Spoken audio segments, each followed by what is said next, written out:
Nós vamos ler agora aqui, todos nós juntos, vamos ler aqui então, a sexta lâmpada do candelabro. E essa sexta lâmpada diz respeito ao espírito do conhecimento. Antes de nós lermos essa lâmpada, ou esse assunto que trata desse sexto atributo, eu gostaria de colocar uma canção. Não é pela canção, é pela letra da canção. Porque quando nós lermos, eu vou tocar num assunto que diz respeito à letra dessa canção. E aí você vai lembrar. Preste bem atenção. Minha fé não está firmada nas coisas que podes fazer. Eu aprendi a te adorar pelo que és. Nele veio sim o amém, somente dele mais ninguém. A Deus seja o louvor. Se Deus fizer, Ele é Deus. Se não fizer, Ele é Deus. Se a porta abrir, Ele é Deus. Mas se fechar, continua sendo Deus. Se a doença vier, Ele é Deus. Se curado eu for, Ele é Deus. Se tudo der certo, Ele é Deus. Mas se não der, continua sendo Deus. Minha fé não está firmada nas coisas que podes fazer. Eu aprendi a te adorar pelo que és. Dele veio sim o amém, somente dele mais ninguém. A Deus seja o louvor. Se Deus fizer, Ele é Deus. Se não fizer, Ele é Deus. Se a porta abrir, Ele é Deus. Mas se fechar, continua sendo Deus. Se a doença vier, Ele é Deus. Se curado eu for, Ele é Deus. Se tudo der certo, Ele é Deus. Mas se não der, continua sendo Deus. Não adoro pelo que Ele faz, eu adoro pelo que Ele é. Haja o que houver, sempre será Deus. Não adoro pelo que Ele faz, eu adoro pelo que Ele é. Haja o que houver, sempre será Deus. Se Deus fizer, Ele é Deus. Se não fizer, Ele é Deus. Se a porta abrir, Ele é Deus. Mas se fechar, continua sendo Deus. Se a doença vier, Ele é Deus. Se curado eu for, Ele é Deus. Se tudo der certo, Ele é Deus. Mas se não der, continua sendo Deus. Se a doença vier, Ele é Deus. Se curado eu for, Ele é Deus. Se tudo der certo, Ele é Deus. Mas se não der, continua sendo Deus. Deus é Deus.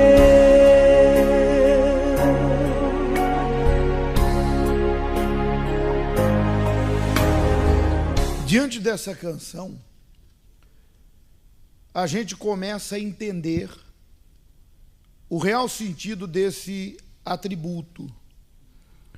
Vamos entender o que significa o espírito do conhecimento. Numa certa ocasião, o Senhor Jesus exclamou: Graça te dou, ó Pai, Senhor do céu e da terra, porque ocultaste as coisas aos sábios, instruídos, e a revelaste aos pequeninos. Sim, ó Pai, porque assim foi do teu agrado. Mateus 11. É claro que o conhecimento nesse mundo vem se acelerando de forma fantástica, muito embora os inteligentes e versados nunca sejam plenamente satisfeitos, mas, ainda assim, o sucesso deles tem sido notório, tanto para o bem quanto para o mal da humanidade. Essa inteligência e sabedoria certamente são oriundas da desobediência, do homem para com Deus aonde? Do Éden, quando o Senhor determinou: de toda árvore do jardim comerás livremente, mas da árvore do conhecimento do bem e do mal não comerás, porque no dia em que dela comerdes, certamente morrerás. Gênesis 2,16. Deus não tem culpa se a humanidade vem se autodestruindo pelo seu próprio conhecimento.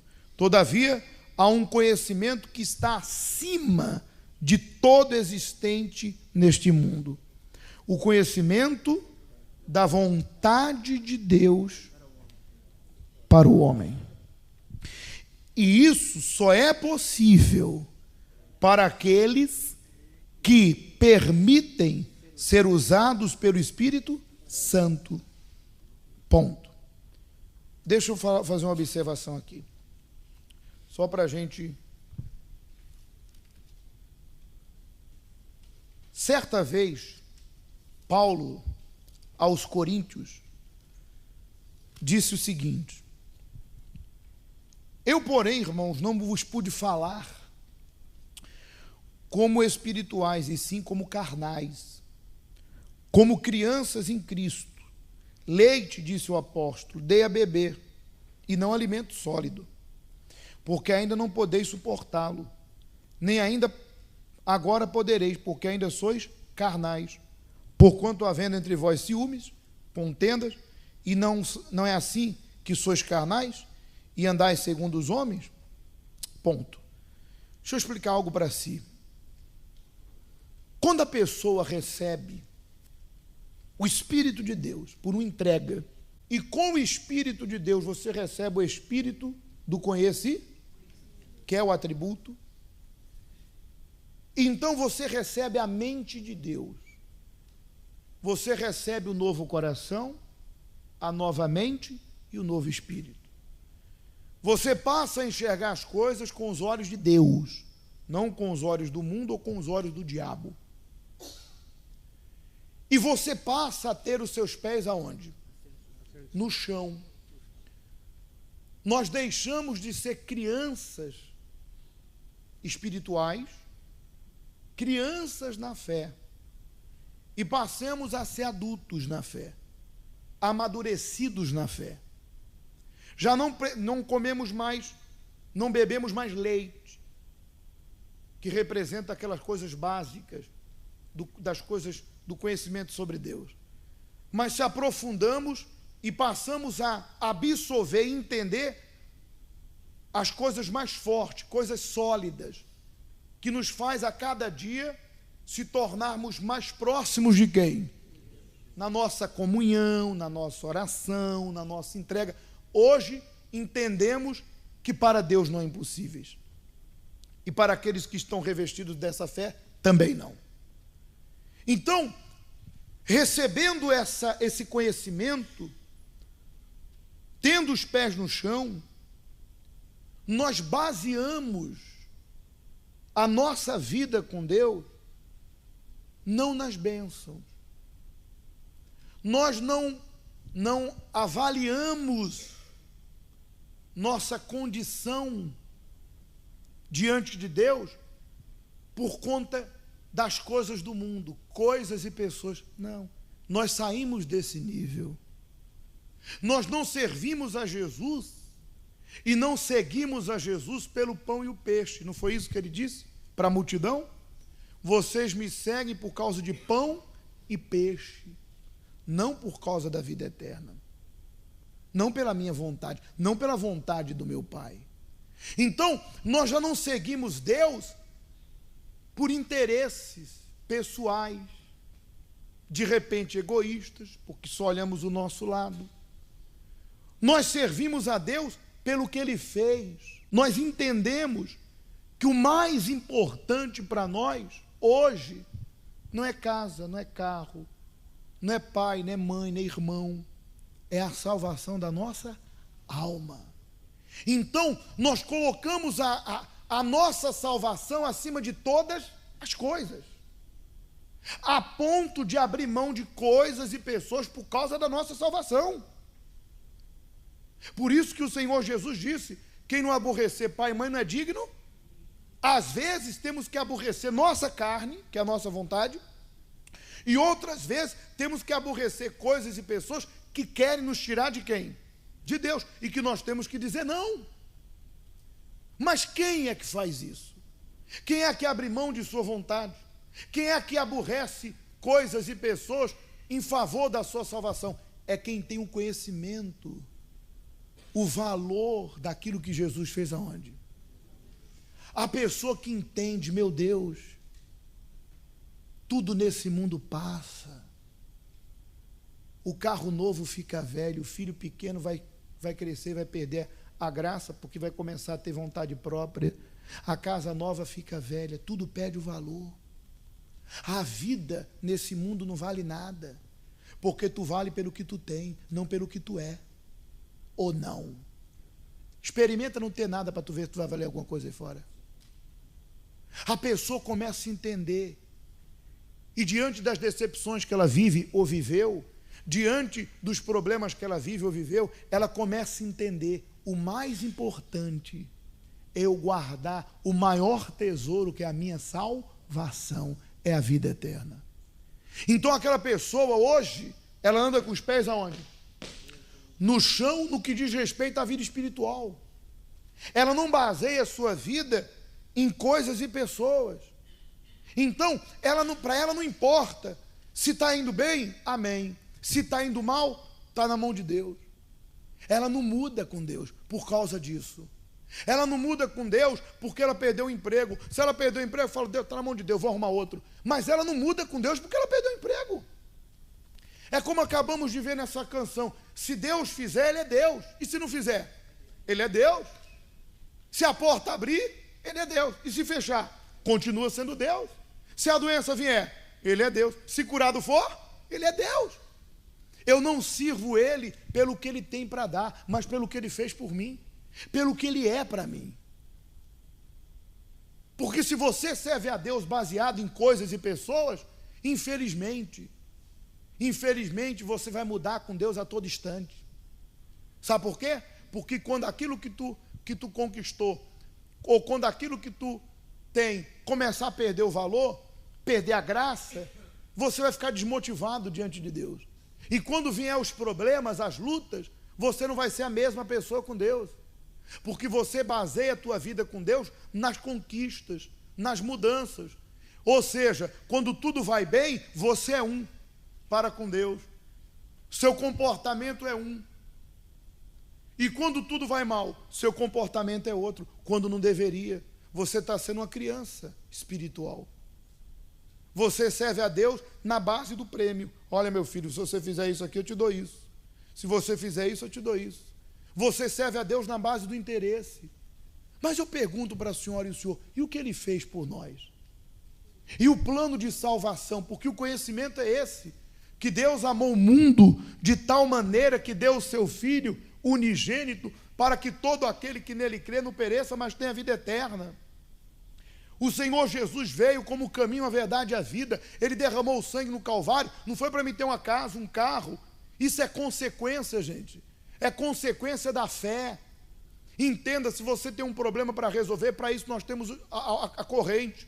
Se você tem uma conquista, para isso nós temos uma campanha de fé. Mas você não tem que basear a tua vida em conquistas, em conquistar algo. Tu tem que basear a tua vida em uma coisa: ser fiel a Deus pela tua salvação. Porque a morte pode vir para mim e para você hoje, amanhã. E aí eu lhe pergunto: e o que adiantou? Todas as conquistas, o corpo que se curou vai para o pó de qualquer maneira, gente. Então, de repente, você está aqui e você tem servido a Deus assim. Você é um com Deus quando tudo está bem, mas quando tudo está mal, você começa a questionar Deus. Ah, Deus não está comigo. Ah, Deus esqueceu de mim. Ah, eu faço tudo na igreja, não adianta. Olha só, olha que mal criada você é, olha que mal criado você é. Olha o tipo de maturidade que você tem sido criança na fé, você está comendo, só bebendo leite. Você não amadureceu para entender que tudo isso que você quer é consequência de uma vida com Deus, mas o mais importante é a tua alma, senhora e senhor. Hoje você conquista algo ou resolve um problema, amanhã vai vir outro. Tu vai viver a vida toda assim? Então a pessoa que tem o conhecimento do plano de Deus, que é o plano da salvação, ela não baseia, ela não mede, podemos assim dizer, a sua condição diante de Deus em coisas ou pessoas, em conquistas ou perdas. Se eu tenho perda, eu vou colocar na mão de Deus, eu vou pedir a direção de quem? Mas eu não vou deixar de servir a Deus porque um problema me veio, porque uma decepção, pessoas e coisas nos decepcionam, gente. É porque teu filho decepcionou, qual é a culpa que Deus tem nisso? Porque você sofreu uma decepção com alguém, qual é a culpa que Deus tem? O ser humano é assim, ele tem vontade própria, ele vai fazer o que ele acha que tem que fazer, influenciado pelo diabo, por Deus ou pelos seus sentimentos. Quer dizer que quando você está bem, você é uma pessoa, está feliz, satisfeito, aí quando vem um problema você muda, você se torna ingrata, irreverente, abandona teus princípios, tua fé, começa a dizer, ah Deus, o Senhor não está olhando para mim, o Senhor esqueceu de mim, parece que nada que eu faça adianta, parece que o Senhor não me ajuda. Quem é o barro para dizer para o oleiro que é Deus, por que me faz assim? Você acha que Deus não sabe do seu problema, da tua luta? Mas essa situação veio para mostrar o quanto você tem estado apegado a coisas e a pessoas. Porque se você está apegado a Deus, venha o que vier, aconteça o que acontecer, você não abandona a tua comunhão, você não abandona a tua fé. Ah, porque fulana saiu, ah, porque o outro abandonou, ah, porque o outro está falando mal da igreja. Você acha que com a mente que hoje eu tenho, a mente de Cristo, a visão que eu tenho de Deus, a maturidade espiritual que Deus me deu, você acha que eu não sei que Judas era um dos discípulos e traiu Jesus? Você não acha que eu não sei que Jesus disse que no meio do trigo tem o quê? Tem joio? Você acha que todos que adentram aquela porta são de Deus? Querem Deus? Não me espanta hoje pessoas se esfriarem na fé e abandonar a fé. É bíblico. Deus me avisou, não fui pego de surpresa, não fui enganado.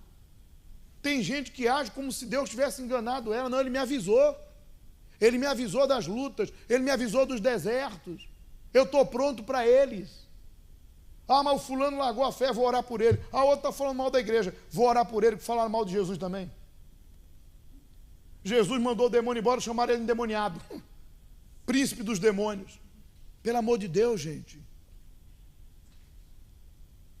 O conhecimento maior é saber que eu sigo a Deus pela salvação da minha alma. Eu estou pouco me importando se vier alguma coisa boa ou se vier luta, isso não vai interferir na minha vida com quem?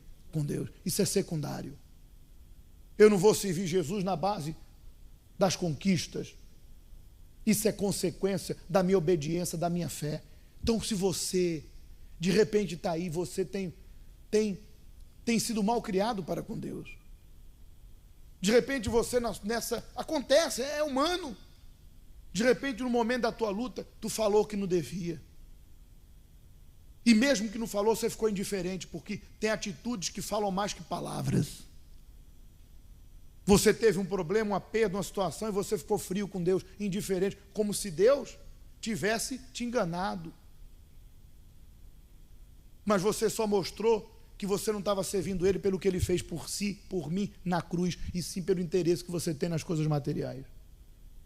Segue a Deus pela tua alma. O que você acabou de ver nesse vídeo aí, ó, são centenas e milhares de pessoas que não estão tendo a chance que você tem, que não tem mais a chance que você está tendo, que já saíram da terra dos viventes, e para elas, conquista e nada é a mesma coisa. Então, repito, para concluir, não sirva a Deus se baseando em bênçãos e conquistas. Sirva a Deus pelo que Ele fez por você. Sirva a Deus pela tua alma. Porque se assim você for, pode vir o que vier, tu continua sendo a mesma pessoa. Amém? O que você deve fazer agora? Você deve pedir o Espírito de Deus para abrir o teu conhecimento com respeito a isso. Te dar esse conhecimento. E você deve agora se humilhar e pedir perdão a Deus. Se você percebe que quando vem lutas e situações, coisas e pessoas, você deixa de servir a Deus e fica indiferente, triste, até fica ameaçando Deus, falar, se Deus não mudar eu vou largar tudo. Pelo amor de Deus, você é louca, é louco, tu está trocando a tua alma por bênção, quer dizer que é assim, tu vai largar tudo porque você não alcançou um objetivo, é? Tu vai largar tudo porque algo deu ruim, e o que Ele fez por você não vale de nada?